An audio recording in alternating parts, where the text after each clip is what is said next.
Ito ang pinag-uusapan ngayon. Dating Pangulong Rodrigo Duterte, diretsahang sinagot si Representative Ramon Gutierrez sa isinasagawang Quadcom hearing. At kung bago ka pa lang sa ating channel, i-subscribe mo na yan at i-hit mo na ang bell button. Gayon din sa ating Facebook page, i-follow mo na yan para maging una ka sa lahat ng ating mga video. Ito ang GA TV Reaction.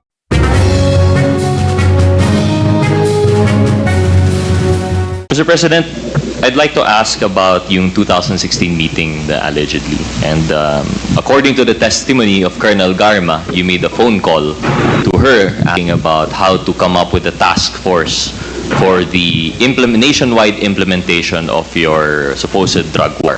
You mentioned earlier under questioning by Congressman Pimentel that Colonel Garma is lying, that you never had that conversation. And if I'm not mistaken, you said that she approached you with information as to drug suspects, and that, if I understand correctly, he called Leonardo to corroborate the same. Is that your statement, Mr. President?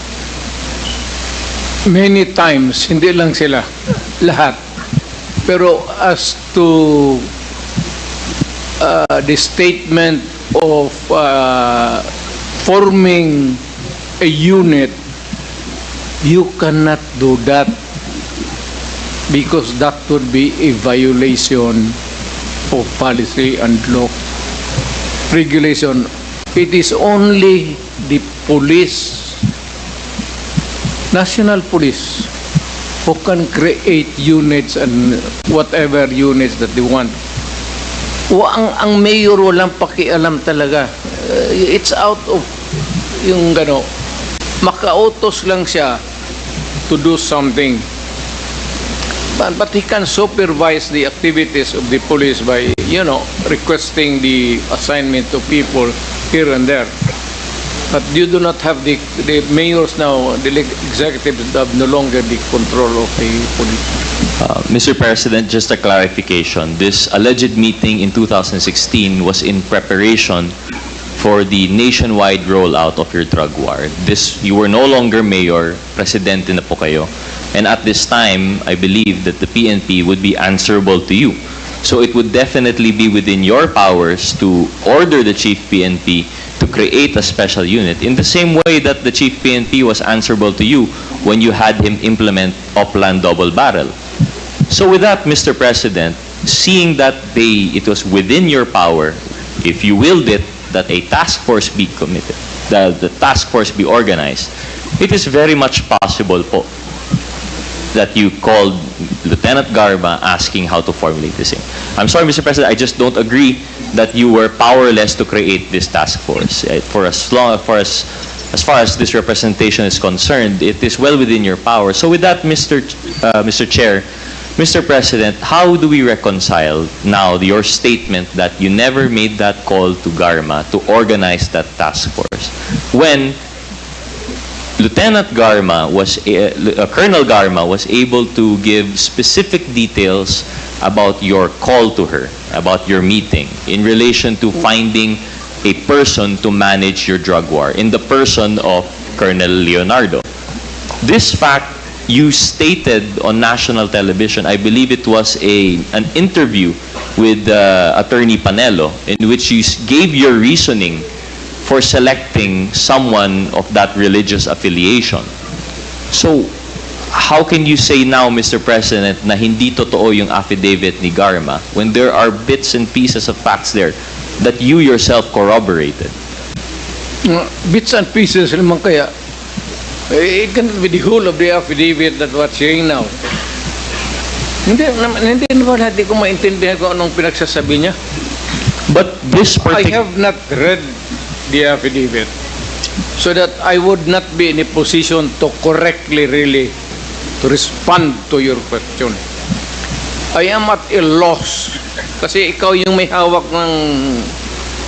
So you are now trying to investigate me. Para kang investigador. Yung may hawak ka ng affidavit dyan, executed by another person, and you're trying to confront me with the statements made in that affidavit, and you're trying to exact an answer from me. Pagka ganon, maghinto tayo dito. That is not proper. Mr. That President, is not fair. Mr. President, we're not. Hindi, titindig ako dito. Bigyan mo muna ako ng... Bigyan mo ako, Philip, basahin ko before I answer you.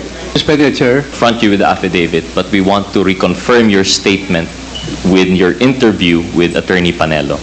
Because, just for your information, Mr. President, we understand you do not have the affidavit now, but one of the bits and pieces that was relayed by Colonel Garma is that you contacted her looking for a person with a particular skill set and religious affiliation to help you manage and drive your drug war.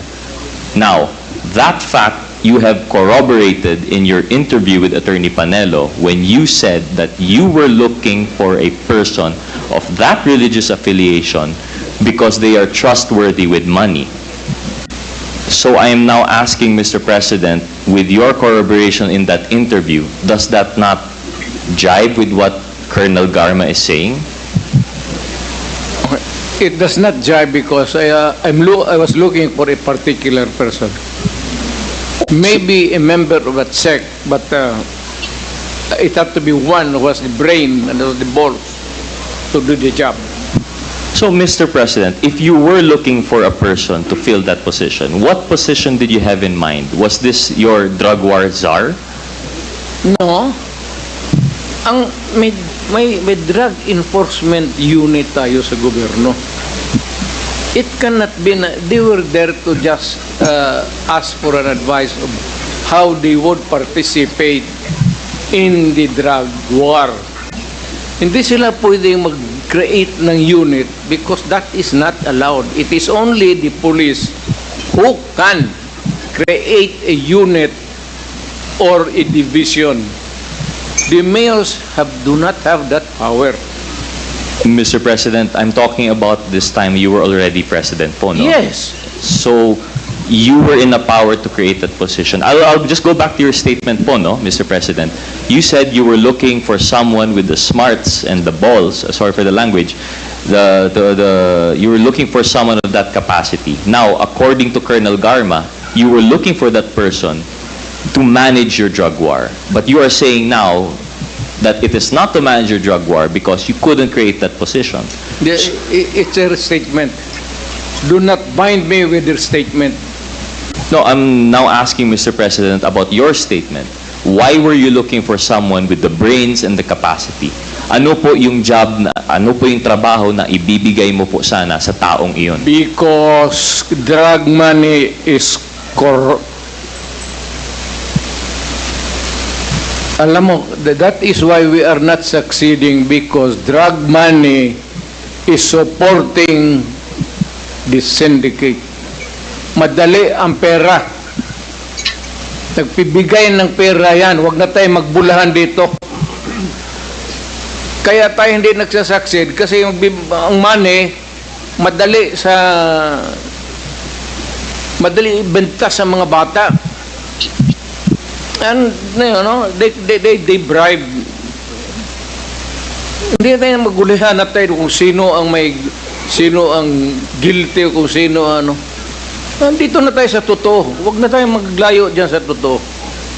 So, Mr. President, you are confirming that you were looking for someone to fill the shoes of a position related to the drug war because you are talking about drug money and how it corrupts people. Yes, that is why. So That is why sinabi ko, Iglesia ni Cristo. So, tama Kasi po. ang Iglesia ni Cristo, normally, hindi mo talaga makorap. Hindi natatanggap ng pera, alam ko kasi mayor ako. You cannot easily corrupt a member of an Iglesia ni Cristo who is a policeman or soldier. Yan, that is the explanation. Thank you for the clarification, Mr. Yes, President. sir. Mr. President, so in that case, tama po yung sinasabi ni Colonel Garma in which you were looking for a person of that sect with those qualities to man your drug war.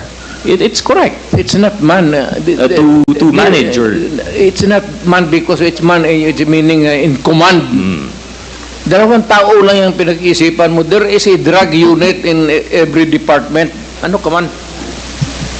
They were there for an special operation. Gusto nila, they were proposing something because na may nalaman sila pumapasok dyan na droga dyan sa pier na yan. It is not a creating a command because you cannot do that. It belongs to the police hierarchy, if you may. Walang power ang mayor dyan. Thank you, Mr. President. It was an operation. Sila yung nagsabi, meron kaming nalaman kagad. O, sige. As mayor, I will support you. What would I refuse? Kung may naglapit dito na police magsabi, sir, may nalaman kami nito ng ito, we need this support. Sinong mayor na hindi lalo na ako. So, Mr. President, Ako nga, pumapatay ng droga eh. Suporta pa sa police. So, Mr. President, when you were looking for this person, in the person of Colonel Leonardo, although it was not to create a task force, it was for an operation which they were proposing. That is what you are telling us now, Mr. Yes, President. because as at sasabi ko, the corruption, madali. Madali sa law enforcement, corrupt. Kaya kailangan mo ang tao na ano. Sabi ko yung mga iglesia ni Cristo, hindi mo madali-dali yan mabili. That's the reason why. Mr. President, this proposed operation, was this a nationwide scale drug operation? No, I don't think so. Would you Parang ano lang nila yon, but I suppose that it was not not on that scale. Maybe yung ano lang yung pasok labas na ano. Or if it's an operation that you are asking as a drug syndicate, hindi. Mr. President, I know we're pressed for time. Just one more question, if you would indulge. You mentioned in the Senate hearing that you had to seem to have a distinction. You had the DDS, as you said, that the media would portray being the police. No, you mentioned some of your chief of police of Davao as being members of your death squad. But at another time, you mentioned you had a personal death squad na hindi po kapulisan. You mentioned, I think, at least you had 7 members here. Well, These... as mayor, I was fighting crime. I was fighting the insurgents. Remember na hindi mo lahat maano yung it's Mindanao. The insurgents were active, the criminals are active. You cannot utilize all the policemen there. You have to have some mga civilians who were there in the insurgency na napasok sa iyo. That's a complicated matter. Wag ka pumasok diyan, hindi mo alam yan eh. Yung police, iba yung trabaho nila, but there are activities there which you have to men from galing sa kanila, galing sa mga nag-surrender. Hindi mo kasi alam, diretso lang yung istorya eh. That is why it is good. Mayroon tayo nito that I can clarify everything. Once and for all. Wala man akong tinago. Why would I form for what? And I agree, Mr. President. We're here to clarify all of these Yes, facts. I was responding to your question because, pardon me, it borders to sometimes, I will not use the word, it's sometimes a conclusion that borders into Well, Mr. mayor ako, presidente ako, Ganun ako gagago? You think? Next question in relation to that. That was just the predicate, the premise po, no? That- Na you had a personal DDS. Gago ako? No, Mr. President, the question supposed to follow was that, could you name those 7 people? Kung pwede niyo po ipangalan yung 7 members ng DDS na yan po. Members ng DDS? Your personal civilian DDS, which you mentioned is apparently counter-insurgency force. Apparently, you know, even if they exist, why would I tell you the names now to you? Hindi mo sabihin, stupido. Mr. President, because we're in an investigation in aid of legislation, and we're ruling out that if they are in Di mag-legislate relation kayo. to the drug war, Huwag mo akong isali dyan because I would be putting the people in danger. Yung inyong legislation, mine is law and order. We are far apart in our discussion dito. Biro mo, bigay mo yung pangalan mo, you put the family and the persons in danger. Mr. But President, the proper question, ganon? Can you please rephrase your question, Congressman Gutierrez? Mr.